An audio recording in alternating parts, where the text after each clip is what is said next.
Don d'organes effrayant. La mort cérébrale n'est pas un fait scientifique. Bei der Dans le Organspende cadre d'un don d'organes, on prélève sur le mort qui est vivant, son cœur vivant qui bat et les organes vivants. Cela nécessite même une anesthésie car les morts réagissent à la douleur de l'opération de la même manière que les vivants.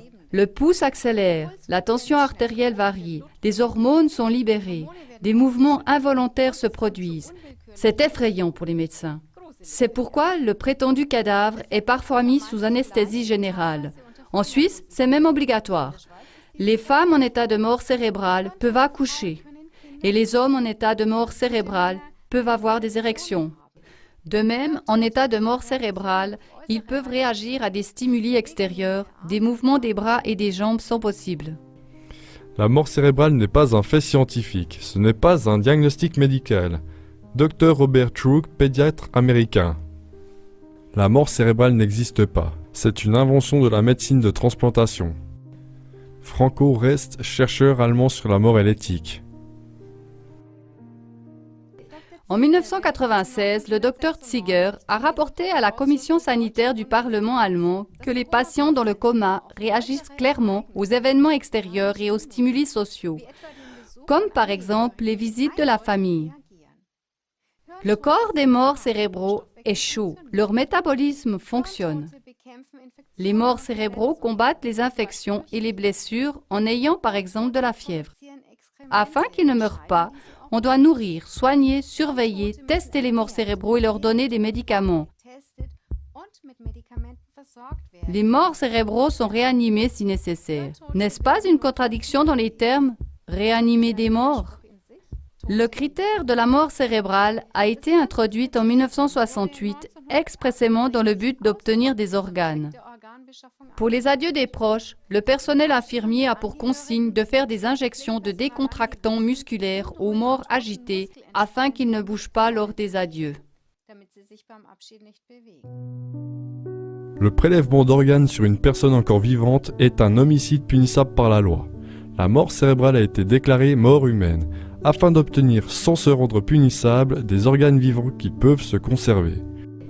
Professeur Klaus-Peter Jörns, directeur émérite de l'Institut de religion-sociologie de la faculté de théologie de l'Université Humboldt de Berlin. Le prélèvement d'organes est un meurtre. Dr David Evans, cardiologue et conférencier britannique. beim Aufschneiden des Lorsqu'on incise le corps du cou à la symphyse pubienne, alors que le cœur bat, la pression artérielle, le rythme cardiaque et l'adrénaline augmentent. Des rougeurs du visage, des rougeurs étendues sur la peau et de la transpiration peuvent également apparaître. Lors d'interventions chirurgicales normales, ces signes sont considérés comme des réactions de douleur, mais pas s'il s'agit de morts cérébraux. La mort cérébrale est une aberration, ce n'est pas la mort d'un être humain. Aussi embarrassant que cela puisse paraître, on peut le prouver logiquement à tous les niveaux. Professeur Dr Mead de Hanna. En tant que créature unique et indissociable, l'homme est représenté non seulement par son cerveau mais aussi par son corps. Mais 97% de ce corps est encore en vie au moment de la mort cérébrale. Professeur Linus Geisler, cardiologue. Les médicaments contre le rejet de nouveaux organes coûtent plusieurs milliers d'euros par an et par patient. Après une transplantation, un suivi médical à vie, des séjours fréquents à l'hôpital et des médicaments aux nombreux effets secondaires, médicaments dits immunosuppresseurs, sont nécessaires. Les médicaments, qui peuvent coûter plusieurs milliers d'euros par mois, désactivent le système immunitaire afin que l'organisme ne rejette pas l'organe étranger. Rien qu'à partir de cela, on peut soupçonner que la transplantation d'organes est contraire à la nature humaine. Le corps se défend souvent si fortement contre cette lourde intervention que le rejet de l'organe étranger est plus important pour lui que la préservation de la vie de son propre corps. La prise de médicaments immunosuppresseurs augmente considérablement le risque général d'infection.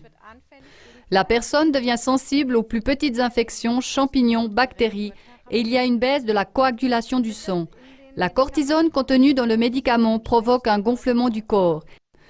Il existe un grand nombre de cas non signalés de receveurs d'organes qui ont un désir de mort inexplicable.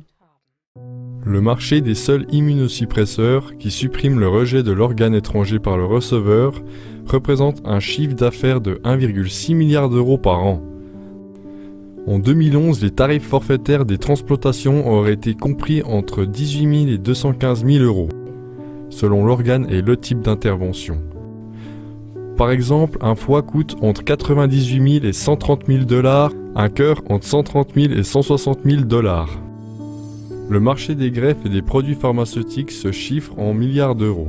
Richard Fuchs, auteur de livres spécialisés. 60% des morts cérébraux présumés pourraient reprendre conscience.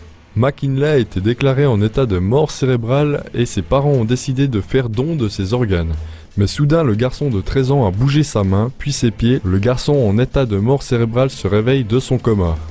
Angel Libby, qui a été déclarée en état de mort cérébrale, s'est également réveillée de son coma et s'est rétablie. Elle aussi a senti quand les infirmières l'ont touchée pour lui enfoncer une aiguille et ont incisé sa gorge pour poser une canule. Elle a entendu les autres parler d'elle, les médecins qui semblaient convaincus qu'elle était en état de mort cérébrale et qui conseillaient à son mari de s'occuper de ses funérailles. Elle était encore là. Colin Burns s'est même réveillée pendant qu'on lui prélevait ses organes. Les médecins avaient déclaré par erreur qu'elle était morte avec des lésions cérébrales irréversibles. Gloria Cruz, 56 ans, s'est aussi complètement remise de sa mort cérébrale. Son mari avait retardé l'arrêt des traitements. L'ex-mari de Rosemary Kerner s'est réveillé de sa mort cérébrale. Il a traité les médecins d'imbéciles, disant qu'il l'avait mis dans un réfrigérateur au sous-sol. Il aurait alors été sorti de nouveau par des médecins totalement stressés et un médecin lui aurait incisé le cou. Sans anesthésie ni antidouleur, il aurait été opéré à nouveau. Le médecin-chef du service a confirmé que ça s'était produit ainsi. Comment une personne décédée peut-elle voir ce qui lui arrive? Pourquoi une personne décédée peut-elle ressentir la douleur? Une femme médecin a assuré aux proches de Karina qu'il n'y avait aucun espoir pour leur fille. Et, presque dans la même phrase, elle a demandé si la famille serait prête à donner les organes de Karina. Mais Karina se remet soudain à respirer toute seule. En se réveillant du coma, elle fait signe à son père « Je suis vivante ». Les parents de Violetta, originaires de Pologne, n'ont pas accepté le diagnostic de mort cérébrale et n'ont pas donné l'autorisation de prélever ses organes. Violetta s'est réveillée, elle s'est rétablie et aujourd'hui elle est mariée.